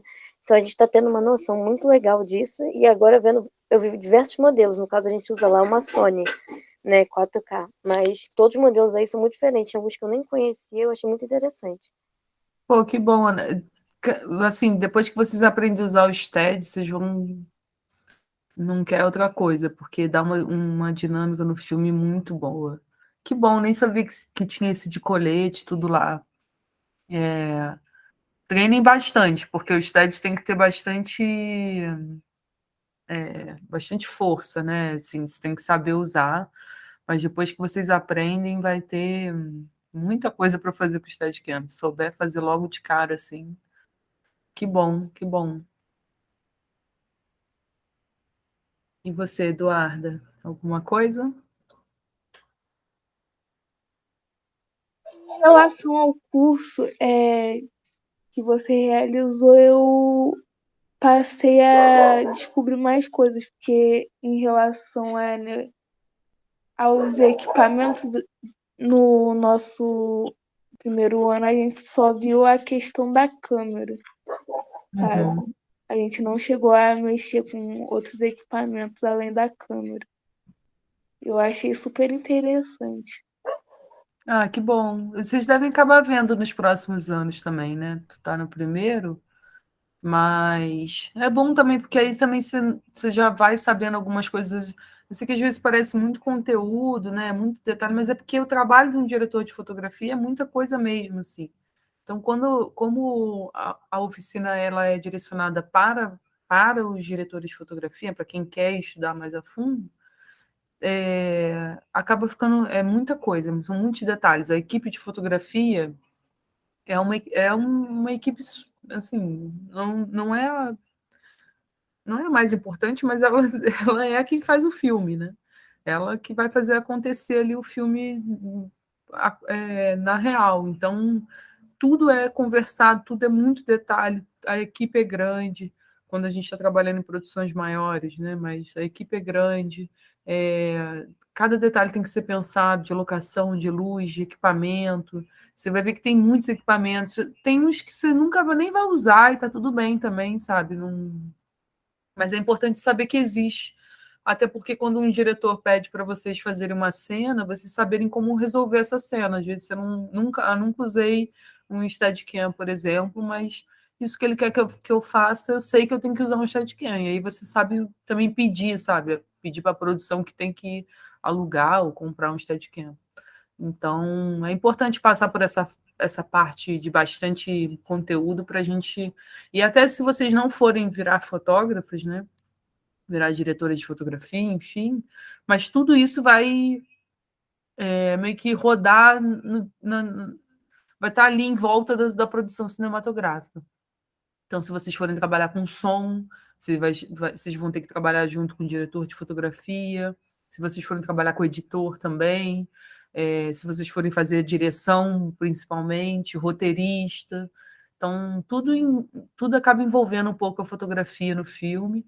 E aí também saber pedir, sabe, ser diretor ou roteirista ou editor, é importante saber dialogar com os outros profissionais. Então, até assim como a gente que é fotógrafo também tem que saber um pouco de som, um pouco de edição, para poder também saber como dialogar com o restante da equipe, né? Então, eu fico feliz que vocês tenham curtido, fico feliz que tenha agregado também, que tenha mostrado coisas ainda que vocês não viram. Eu espero que numa próxima oportunidade essa oficina possa ser presencial, porque aí a gente consegue usar o equipamento, seja o meu ou o que vocês têm lá na escola. A gente pode conversar também com a Regina e com a Elaine para ver essa possibilidade, mas seria importante também até para a gente se conhecer e poder ver as coisas presencialmente, sem essa coisa de vídeo, porque depois da pandemia tudo ficou online, né? Então, espero que em breve a gente consiga combinar alguma coisa presencial. Tá bom? Bom, muito obrigada. Eu que agradeço, muito obrigada. Boa noite. E eu provavelmente a Eduarda nem está lá no grupo do WhatsApp, mas eu vou permanecer com o grupo mais um tempinho e vou disponibilizar essas aulas, mesmo para quem não quis participar, não quis não, né? Não pôde participar, mas que está lá no grupo. Aí depois eu vou encerrar o grupo, mas vocês fiquem com o meu contato, precisando, podem entrar em contato sempre que precisarem, tá bom? Tá bom. Tá Então tá. bom. Boa noite, obrigada mais uma vez pela participação, tá? Obrigada mesmo. Um beijo para vocês. Tchau, gente. Obrigada. Boa noite. Tchau, boa noite. Tchau, obrigada. Boa noite. Boa noite.